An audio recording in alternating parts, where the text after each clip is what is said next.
오징어 게임 시즌2는 2024년 12월 26일 오픈이 됐으며 시즌1과 같은 폭발적인 인기를 끌었습니다.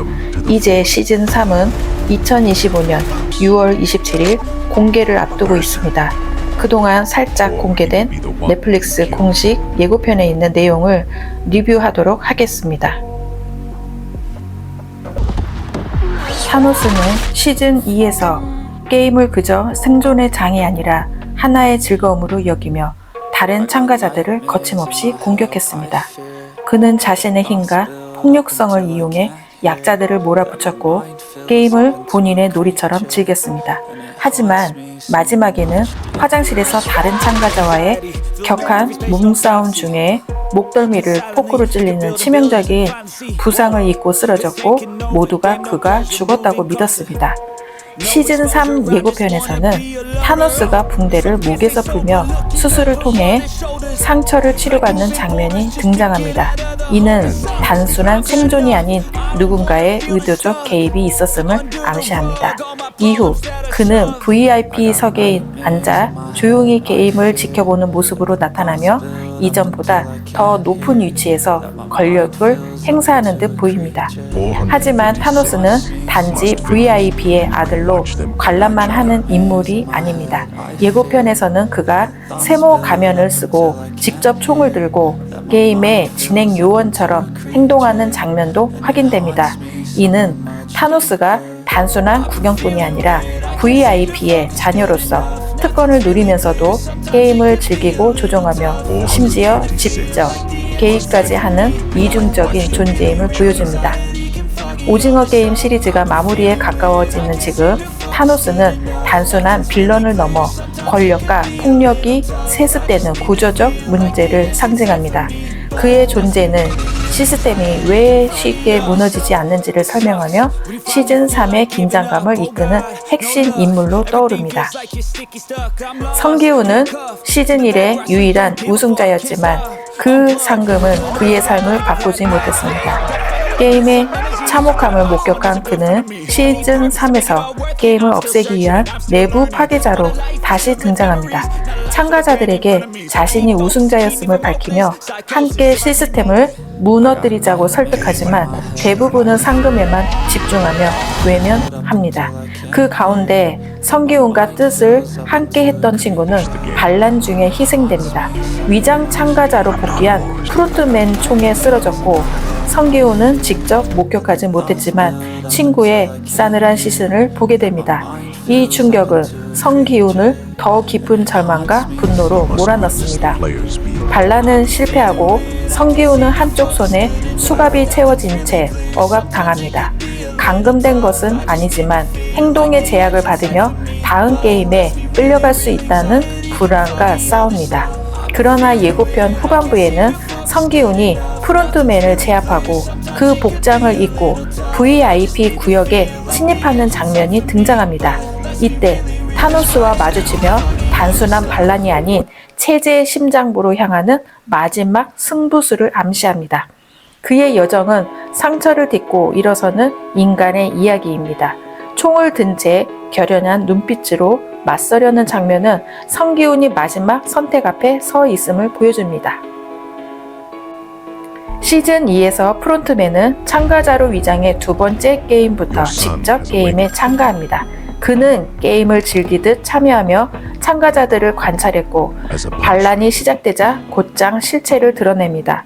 결국 반란의 핵심 인물인 성기훈의 친구를 향해 총을 발사하며 반란을 강제로 진압하고 이후 자신의 정체를 조용히 드러낸 채 사무실로 복귀합니다.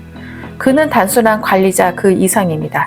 시즌3에서는 성기훈에게 네가 반란을 일으킨 대가로 다른 참가자들의 죽음을 끝까지 지켜봐야 한다 라는 식의 처벌을 내리며 감시자이자 심판자의 역할을 자임합니다. 그의 냉혹한 결정은 시스템을 유지하기 위한 방식일 수 있지만 동시에 깊은 악의 의도로 읽히는 대사로 시청자에게 강한 인상을 남깁니다.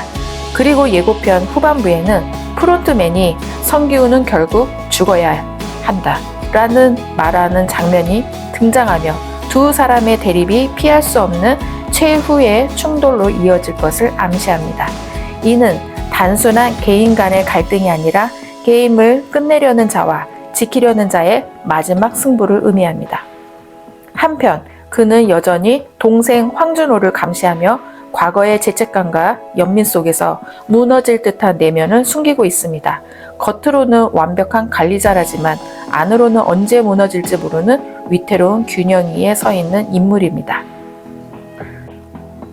황준호는 시즌 1에서 형 프론트맨에게 총을 맞고 절벽 아래로 떨어졌습니다. 하지만 시즌 2에서는 어선을 타고 지나가던 선장에게 구조되며 살아남았습니다. 그러나 이 선장은 단순한 은인이 아니라 형의 지시를 받고 황준호를 감시하는 인물이었습니다. 시즌 2에서는 황준호는 게임이 열리는 섬의 위치를 찾기 위해 끊임없이 바다를 돌며 추적을 시도하고 함정에 빠질 뻔하거나 동행자들이 희생되는 등 목숨을 건 싸움을 벌입니다. 이제 시즌 3에서는 그가 과연 섬의 위치를 찾아낼 수 있을지, 그리고 자신을 감시하는 선장과의 대립은 어떤 식으로 전개될지가 새로운 갈등의 핵심이 됩니다. 선장의 이중적인 역할을 알게 된 황준호가 어떤 선택을 할지는 시스템 외부에서 진실을 쫓는 유일한 인물로서 그의 행보에 긴장감을 더합니다. 그는 내부의 성기훈과는 또 다른 방식으로 오징어 게임의 본질에 다가가는 인물입니다. 철수 인형이 등장하는 게임 동대문을 열어라는 시즌 1의 무궁화 꽃이 피었습니다 보다 한층 더 잔혹하고 복합적인 구조를 가지고 있습니다. 참가자들은 노래가 끝나기 전까지 문을 통과해야 하며 실패하며 생명이 위태로워집니다. 이번 시즌에는 기찻길과 신호등이 결합된 새로운 장치들이 추가되어 게임의 시간과 공간적 압박이 동시에 작용합니다. 참가자들은 신호등에 초록불일 때만 통과할 수 있고 일부 문은 기찻길과 연결돼 있어 주저하다가 시간을 놓치면 위험에 처하게 됩니다. 실제로 열차가 선로를 통과하는 장면이 등장하며 긴장감이 극에 달합니다. 가장 상징적인 장면은 철수 인형이 영희 인형과 기찻길을 사이에 두고 손을 맞대는 순간입니다. 이 장면은 마치 학살의 신호처럼 보이며 뒤이어 울리는 문을 닫는다 라는 멘트는 처형의 시작을 예고합니다. 철수는 단순한 감시자가 아니라 타이밍과 판단력을 시험하는 냉혹한 심판자입니다. 그 앞에서 머뭇거리거나 주저한 참가자들은 모두 도태되며 이 게임은 단순한 규칙이 아니라 사회 속 경쟁과 탈락의 압박을 은유하는 공포의 상징이 됩니다. 시즌 3 예고편에서 VIP 중 한 명이 타노스의 아버지라는 사실이 직접적으로 드러납니다. 이는 VIP들이 단순히 돈 많은 구경꾼이 아닌 시스템 자체를 움직이는 권력자임을 의미합니다. 이들은 여전히 금빛 가면을 쓰고 게임장을 지켜보며 가벼운 농담을 나눕니다. 그러나 그들의 대화 속에는 정치적, 경제적 영향력까지 암시되는 단서들이 숨어 있습니다. 특히 타노스를 바라보는 시선에서 이들이 후계자를 키우듯 게임을 통해 권력을 유지하는 방식이 드러납니다. VIP들은 게임이 끝나더라도 끝나지 않습니다. 그들은 시스템의 핵심이고 언제든 새로운 게임을 설계할 수 있는 자들입니다. 타노스가 VIP의 아들로 밝혀지며 그들 내부의 가문 구조와 권력 대물림도 본격적으로 부각됩니다. 자, 여기까지 넷플릭스 공식 예고편을 토대로 캐릭터 분석이 끝났는데 우리는 더 알 수 없는 재미난 반전을 기대하며 시즌 3을 기다리겠습니다. 끝까지 봐주셔서 감사합니다.